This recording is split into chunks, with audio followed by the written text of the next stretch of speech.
আশিক রে আল্লাহ কই জিবরাইল শোনো না, আশিক রে আল্লাহ কই জিবরাইল শোনো না। তুমি আসমান সাজাও জমিন সাজাও, তুমি আসমান সাজাও জমিন সাজাও, সাজাও বেহেশত খানা। ইমানদার গণ জুলুস করো না, ঈদে মিলাদুন নবীর মা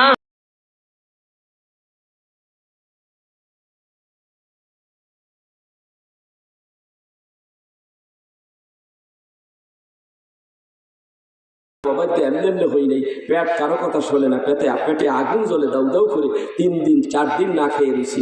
এরপরে আমি তার অবাধ্য হয়ে আজকে এই পাহাড়ের মরুভূমির মধ্যে খাবার তালাশ করতেছি। ঠিক আছে, তোমারটা আমি দেখতেছি।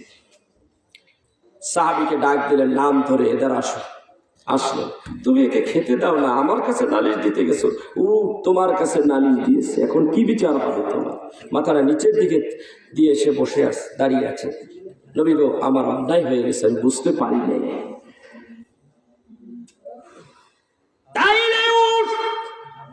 তোমার কাজ করবে, উটের সঙ্গে খবরদার বেয়াদবি করো না।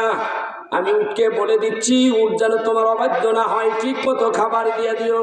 একটা রশি আনো, রশি আনা করো, তার গলার মধ্যে একটা রশি দিয়ে বেঁধে ওই মাথাটা ধরিয়া উটের মালিকের হাতে দিয়ে দিলেন। যাও যাও, উঠ তার বাধ্যগত থাকিও। আমার ভাইরা, আমার বন্ধুরা, এইটা কেমন নবী গো, যেই নবীর কথা একটা উটেও শোনে। ঠিক না? চেনে না মানুষ, চেনে নাকি? চেনে না মানুষ। মানুষ রসুলকে সম্মান দেয় না, কিন্তু পশু পাখি, জঙ্গল আর পশু পাখিরা নবীজিকে সম্মান করে কি করে না? কথা কন, আমরা করি না। দেখেন রাসূল আরবি সাল্লাল্লাহু আলাইহি ওয়াসাল্লাম একবার ক্ষুধার যন্ত্রণায় কয়, আমার কাছে খাবার নাই, ক্ষুধায় তার জীবন বাঁচে না, করিটেকে দেখি আমার মা ফাতেমার বাড়িতে একটু যাই। মা ফাতেমার বাড়িতে গেলে দেখি কিছু খাওয়া যায় কিনা। মা ফাতেমার বাড়িতে গেলেন, যাইয়া দেখে মা ফাতেমার বাড়িতে আমি কি খাবো, আমার নানা ভাই দুইটাই কাঁদতেছে, জবাই করা মুরগির মতো গড়াইতেছে, মা খাবার দাও, খানা দাও, খানা দাও। ওই অবস্থা দেখে আমি ঘরের দরজার কিনারে আড়ালে দাঁড়িয়ে ওই অবস্থা দেখে আমি ওখান থেকে ফিরে আসি। আমার খুব কষ্ট হয়, আমার ক্ষুধার যন্ত্রণা আমার কাছে কষ্ট লাগে না, কিন্তু আমার হাসান হুসেন কলিজার টুকরা এরা যখন কষ্ট পায় আমি রহমতের নবী সইতে পারি না। তিনি ওখান থেকে চলে গেলেন। কোথায় যাই, কি করি গো, কোথায় একটা কাজ চাকরি পাই, একটা কাজ যদি পাইতাম রে, ওইখানে কাজ করিয়া কিছু মজুরি পাইতাম, কিছু অর্থ পাইতাম, ওইগুলি দিয়ে আমি বাজার করিয়া আমার হাসান হুসেনের কলিজাটা ঠান্ডা করতাম। এই চিন্তা করিয়া তিনি বের হয়ে গেলেন, কোথায় কাজ পাওয়া যাবে। এইভাবে যাইতে যাইতে চাইয়া দেখতেছে একটা খেজুর বাগান। ওই খেজুর বাগানের মধ্যে এক ইহুদি কিছু মানুষ খাটাচ্ছে। ওই অবস্থায় যাইয়া রাসূল আরবি সাল্লাল্লাহু আলাইহি ওয়াসাল্লাম ওই ইহুদির কাছে যাইয়া বলে, বাবারে আমার একটা কাজ দিবেনি? বলে, কি কাজ পারবা? তোমাকে দেখতে তো অনেক সুন্দর, রাজপুত্রের মতো দেখা যায়, এত কষ্টের কাজ কি তুমি করতে পারবা? দেন একটা কাজ, আমার কাজের খুবই প্রয়োজন। বলে, একটা কাজ খালি আছে, তোমার কাজ হলো আমার এই পুকুরের, আমার এই কূপের ভিতর থেকে বালতি দিয়া, বালতির সঙ্গে রশি বাঁধবা, রশি বেঁধিয়া একেবারে নিচের থেকে পানি তুলবা। যদি একবার তুলতে পারো আমি তোমাকে 2টা করে খেজুর দিব। কয়টা দিন? দুইটা খেজুর খাইলে কি হয়? আমার প্রচন্ড ক্ষুধা লাগছে। মনে করেন আপনি সকাল 8টার থেকে দুপুর 2টা পর্যন্ত চকে খাটলেন বা মাটি কাটলেন, এই মাটি কাটা অবস্থায় আসলেন বাড়িতে, এখন তো আপনার প্রচুর ক্ষুধা, আপনার পেটের ভিতরে আগুন দাউ দাউ করে জ্বলে। আপনার স্ত্রী যদি কয় 2টা খা, এই 2টা খাইলে তো আগুন আরো জ্বলবে, তখন স্ত্রী ধরে উল্টা পিড়ান ধরবে না, তোর সাহস করলে তুই আমার সামনে 2টাই আছো, এখন তো আমার মনে হয় দুনিয়াটা খাই না, কথা কর না, এরকম ব্যাপারটা হয় না? এরকম নবীজি ডাক দেখা যা দিবেন তাই। আমার হাসান হুসাইন বাঁচতেছে না। আল্লাহু আকবার, আল্লাহু আকবার কাবীরা, আল্লাহু আকবার কাবীরা দিলেন তারে। 3 থেকে 4 বালতি উঠাইলেন পানি, কত কষ্ট করি পেটের মধ্যে নিজে পাথর বেঁধে রুমাল দিয়ে টাইট করে বেঁধে। দেখবেন যদি একটু দুর্বল লাগে পেটের মধ্যে কষা কিছু বাড়লে দেখবেন একটু শক্তি পাওয়া যায়, ঠিক না? রাসূল আরবি সাল্লাল্লাহু আলাইহি ওয়াসাল্লাম এরকম কাজটা করলেন, করে তিনি বিসমিল্লাহ বলে বালতি ফালাইলেন। 2 থেকে 3টা বালতি পানি তুললেন। 4র্থ নম্বর বালতিটা যখন ফালায়, পানি ভরে যখন টানতেছিল, রশির মাঝখান থেকে ছেড়ে টাপ করে বালতি পড়ে গেছে। কোথায়? কূপের ভিতরে।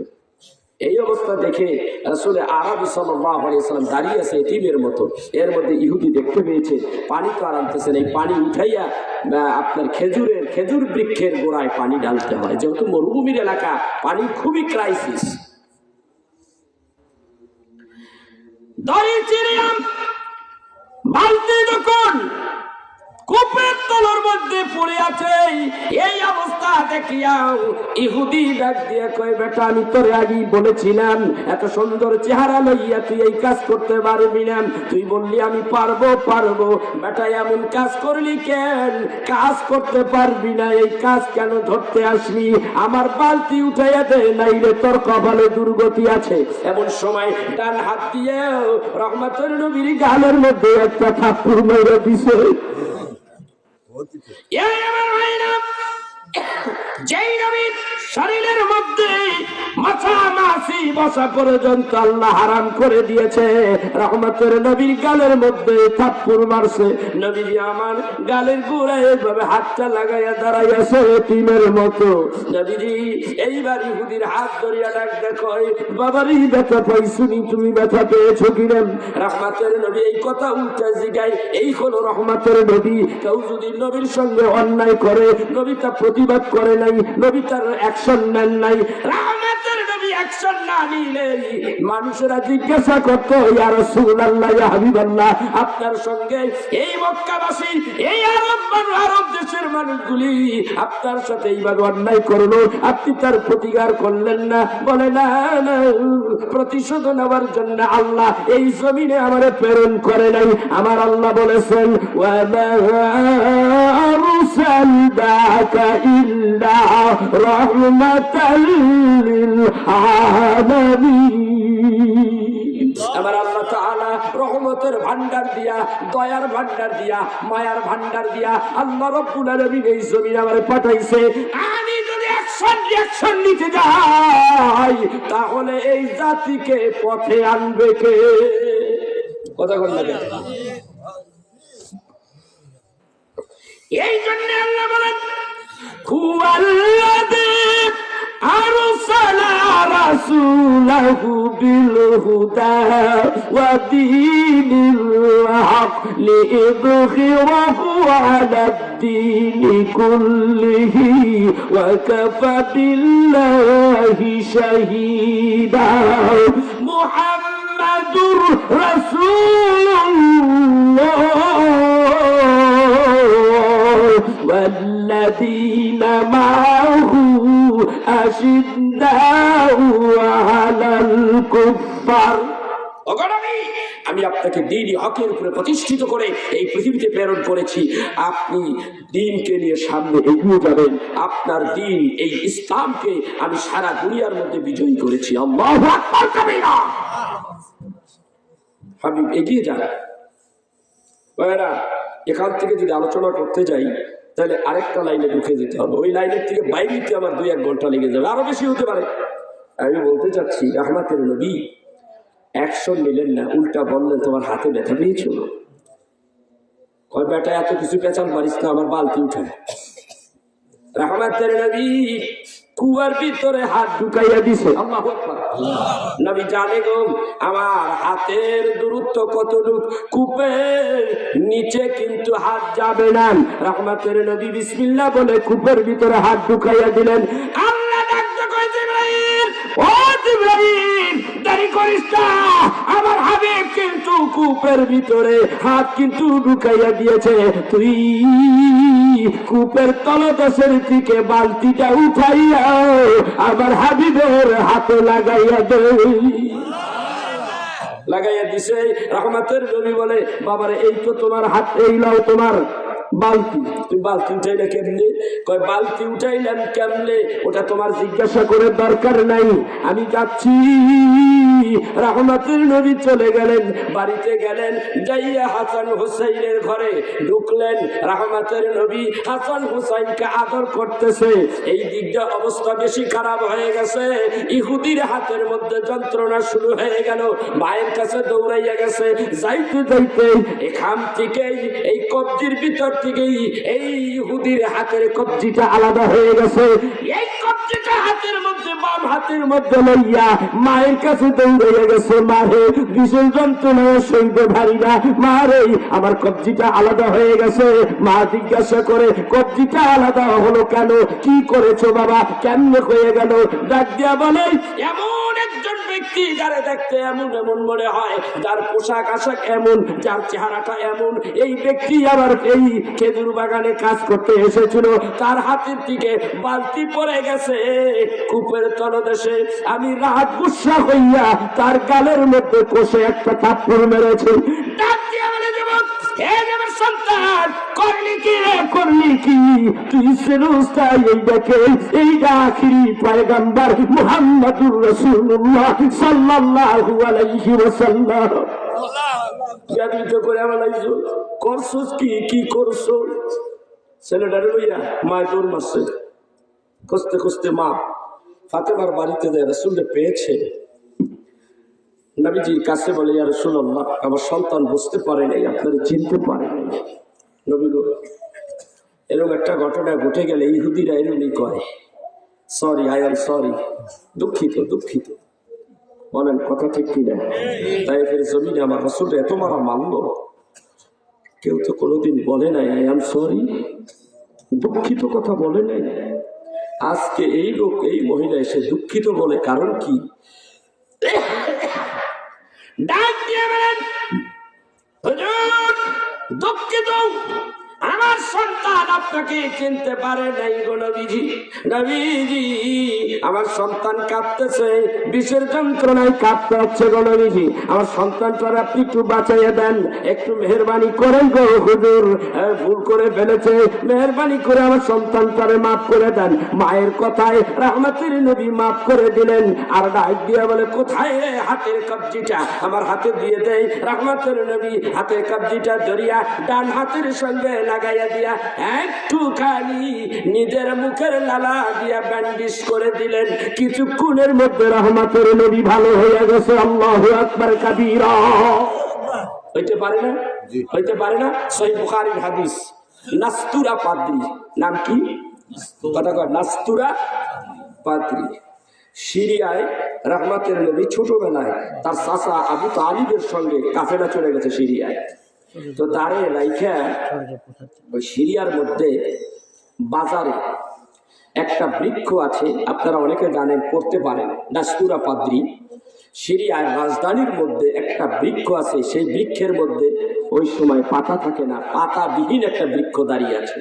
পাতা নাই, কুচি পাতা হইতে পারে এক সময়, কিন্তু দেশে কোনো পানি নাই, বৃষ্টির অভাবে গাছে কোনো পাতা হয় না। ওই একটা উল্লেখযোগ্য একটা দারুণ গাছ, ওই দারুণ গাছের কিনারে রহমতের নবীরে বসাইয়া দিলেন। বসাইয়া দিলে ওই নাস্তুরা পাদ্রী পাহাড়ের উপরে তার আস্তানা, ওখান থেকে সে লক্ষ্য করেছে ওই ব্যক্তি ছেলেটা ওখানে বসার পরে কিছুক্ষণের মধ্যে প্রচন্ড রৌদ্র, এই রৌদ্রের ভিতরে ওই পাতা, ওই গাছের ভিতরে কুচি কুচি পাতা হয়ে পুরা গাছটা ভরে গেল। সুবহানাল্লাহ বলেন। পুরা গাছটা পাতায় ভরে গেল।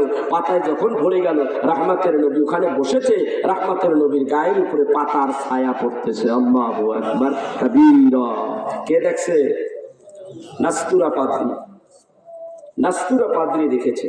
নাস্তুরা পাদ্রী ছিল তাওরাত কিতাবের জবরদস্ত আলেম। তিনি তাওরাত কিতাব খুলেছে, আখিরি জামানায় একজন পয়গম্বর আসবে, ওই পয়গম্বরের চেহারা দেখলে দোজখের আগুন হারাম। এমন একটা ইসলাম, এমন একটা ধর্ম তিনি প্রচার করবেন মানুষের কাছে, যে ধর্ম গ্রহণ করতে দেয় লা ইলাহা ইল্লাল্লাহ মুহাম্মাদুর রাসূলুল্লাহ সাল্লাল্লাহু আলাইহি ওয়াসাল্লাম, এই কলেমা পড়লে তার গুনাহ মাফ, সে মাসুম বেগুনাহ হয়ে যাবে, ইত্যাদি ইত্যাদি। তিনি এই চিন্তা করতে দেয়া বলতেছে আখিরি জামানায় কখন ওই নবী আসবে, ওই নবী, ওইটার মধ্যে উল্লেখ আছে ওই রহমতের নবী এই সিরিয়ায় আসবে। সে এই জন্য যত ব্যবসায়ী কাফেলা আছে এই কাফেলাদেরকে কি করে দাওয়াত করে খাওয়ায়। বুখারীতে আসছে যে দাওয়াত করতে খাওয়াইতে খাওয়াইতে তার অর্থ সম্পদ সব শেষ। আজকে ওই ছেলেটাকে সে মনে হয় পেয়ে ফেলছে, আজকে পুরা কাফেলাকে দাওয়াত দিয়ে খাওয়াচ্ছে, বড় কষ্ট করে তিনি খাওয়াচ্ছেন। কাফেলার লোকেরা হযরতে আবু তালিব তার নেতৃত্বে কাফেলার লোকজন যাচ্ছে, আর মুহাম্মদ সাল্লাল্লাহু আলাইহি ওয়াসাল্লামকে বললেন আমাদের এই মাল সামানা তোমার কাছে রেখে গেলাম, এইগুলো তুমি তো দেখে রেখে। সবাই গেছে, খাবার দিবে, খাবার পরিবেশন চলছে। নাস্তুরা পাদ্রী ডাকতে বলে, এই মক্কার সর্দার আবু তালেব, আমি তোমাকে দেখিয়া সবাইকে দাওয়াত দেই নাই, আমি তোমাদের দাওয়াত দেই নাই, একটা ব্যক্তির কারণে তোমাদের সবাই দাওয়াত দিয়েছি, যার কারণে আমি তোমাদের দাওয়াত দিয়েছি সে কই, তারে সারা তোমার দাওয়াত খাওয়াইলে আমার লাভ কি? সে কই? এই কাফেলার মধ্যে একটা শিশু বাচ্চা আছে, তারই নিয়ে আসে। হ্যাঁ, মুহাম্মদ সাল্লাল্লাহু আলাইহি ওয়াসাল্লামের কথা বলেছে। মুহাম্মদ সাল্লাল্লাহু আলাইহি ওয়াসাল্লামকে আনা হলো, আইলে সেখানে বসলেন, দাওয়াত খাওয়াইলেন। নাস্তুরা পাদ্রী কয় আমার কপাল কত ভালো, আমি ধন্য, রাহমাতের নবীকে ছোট্ট অবস্থায় পেয়েছি, আমি তাকে প্রাণ করে একবেলা খাওয়াইতে পারে না। দুঃখিত, এখনো তিনি পয়গাম্বার, 40 বছরের পয়গাম্বার, তার পয়গাম্বারই তো এখনো সার্কুলার হয়নি, কিন্তু তখনও সে সুবহানাল্লাহ বলবেন না। নবী কি এখন এক ছাগল কইতেছে 40 বছরের নবুয়ত পেয়ে নবী হইছে, এর আগে নবী না, কথা কার না? এর আগে নবী সে না। তাহলে আমি একটু দলিল দেই, সে কখন নবী, কখন থেকে সে নবী? দেখেন এখানে আসছে, দেখেন দেখেন হাদিস মিরকাত শরীফ 11 খণ্ডের 58 নম্বর পৃষ্ঠা। আমি নিজে এই মিরকাত থেকে নকল করেছি। কুনতু নাবিয়্যা ওয়া আদাবু বাইনাল মাই ওয়াত তিন, আমি তখনও নবী ছিলাম যখন হযরত আদম পানিতে ও মাটিতে। সুবহানাল্লাহ বলবেন না? আদম নবী যখন পানিতে মাটিতে, এখনো আদম তার জন্মই হয় নাই, তার নতুন যে বডি, নতুন বডিটাও তৈরি হয় নাই, পানিতে মাটিতে গড়াগড়ি খাচ্ছে, আমি তখনও নবী। শুধু এখানেই কথাই বলেন নাই, কুনতু নাবিয়্যা বাইনার রূহ ওয়াত তিন মিন আদম। তিনি এখানে বলতেছে আমি তখনও নবী যখন আদম আলাইহিস সালামের রূহ মাটিতে ছিল, মাটিতে গড়াগড়ি খাচ্ছিল, তখন আমি নবী। এটা আরেকটা হাদিস। রাসূল আরবি সাল্লাল্লাহু আলাইহি সাল্লাম আবার আরেক জায়গায় বলতেছে কুনতু নাবিয়্যা ওয়ালা মাউন ওয়ালা তিন। তিনি বলতেছেন আমি তখনও নবী ছিলাম যখন পানিও ছিল না, মাটিও ছিল না। মাথা কি ধরে? এই পানিও নেই, মাটিও নেই, কিছুই নেই, তখনও নবী কি? নবী, নবুয়ত প্রাপ্ত নবী। উরসিলতু ইলাল খালকি কাফা, রাসূল বলেন আমি সমস্ত কুল কায়নাতের জন্য রহমত এবং নবী। সুবহানাল্লাহ বলবেন না? এরকম হাদিস অনেক আছে ভাইরা আমার, শুধু আমি বলবো ওরা যা বলে ফেসবুক, ইন্টারনেট, ইউটিউবে দেখে আই বল লাগো, আরে বাবার চেহারা দেখলে মনে হয় আল্লাহর ওলির হানিলাম হয়েছে, নূরে নূরান্বিত। এইগুলি খ্রিস্টানদের টাকা খাইয়া মানুষদের ইমান নিয়ে সিনিমিনি খেলতেছে। এক ঝাঁক এই মোল্লার গোষ্ঠী বাইরেছে, নামে মোল্লা, কামে কি? নামে মোল্লা, কামে হইলো বল্লা, কামুর দেয় বল্লা, এটা মোল্লা পাওয়া যাবে কাঠ মোল্লা, এদিকে কাঠ মোল্লা মানাল। ইহুদি খ্রিস্টানের টাকায় বিক্রি খাইয়া তারপরে এই উল্টা পাল্টা করতেছে। নাউজুবিল্লাহ করবেন না? এই সবে কদরের, এই সবে বরাতের আগের সবে বরাতে আপনারা দেখেছেন ভাইরাল হয়েছে, পর্যাপ্ত ভাইরাল ফেসবুকে, ইন্টারনেটে। সেটা কি? আহলে হদিসের গোষ্ঠীর মধ্যে এক মোল্লা, তার নাম হইল ডক্টর শায়েখ মাওলানা আকরামুজ্জামান। দেখতে পেতনির মতো দেখা যায়, আর নাম রাখছি পেতনি। আপনি এখন সার্চ দেন পাইয়া যাবেন।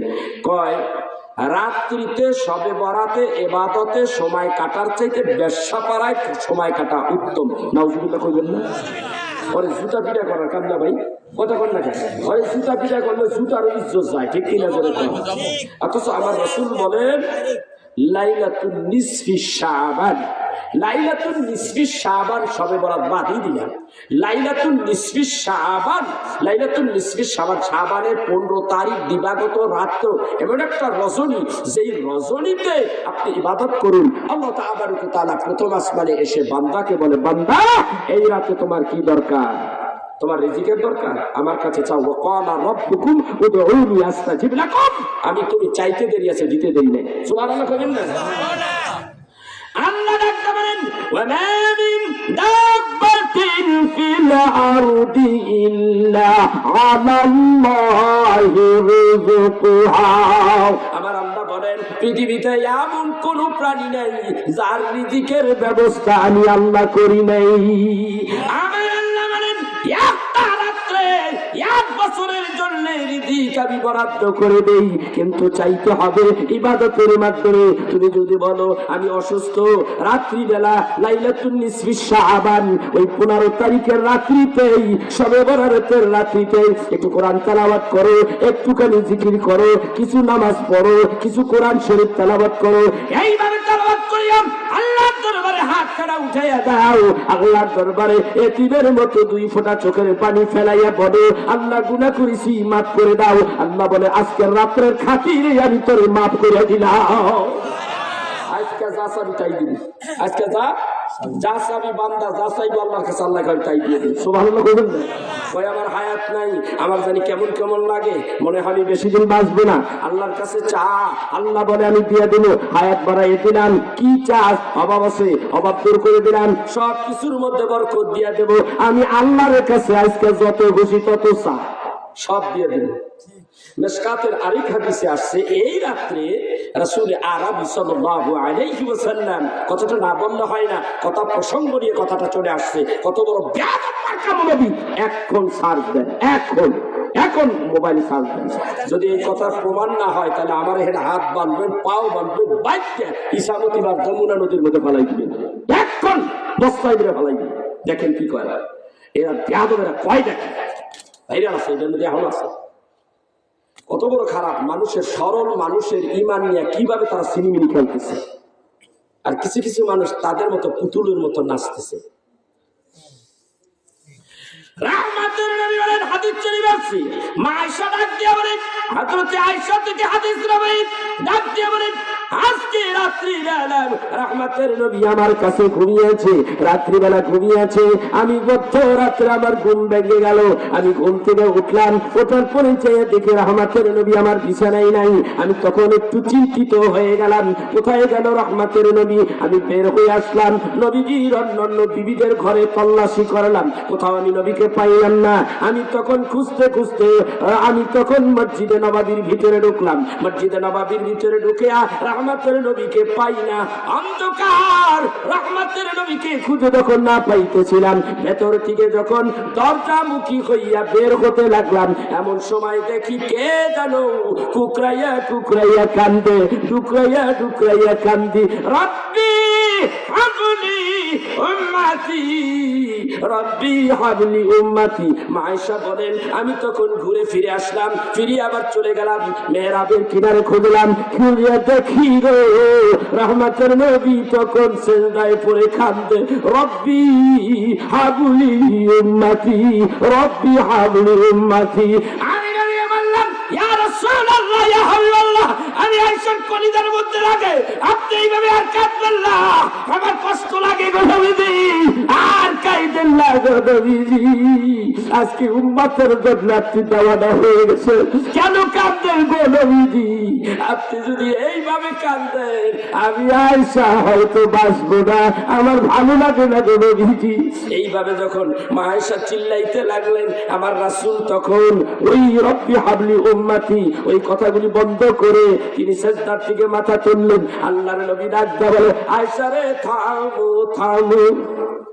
ইয়া রাসূলুল্লাহ, এইভাবে কান্না আয়েশা সহ্য করতে পারি না। আপনি তো কাঁদতেছেন নবী, টুকরে টুকরে কাঁদতেছেন। আমার রাসূল ডাক দিয়ে কয়, আয়েশা তুমি কি জানো আজকের রাত কোন রাত?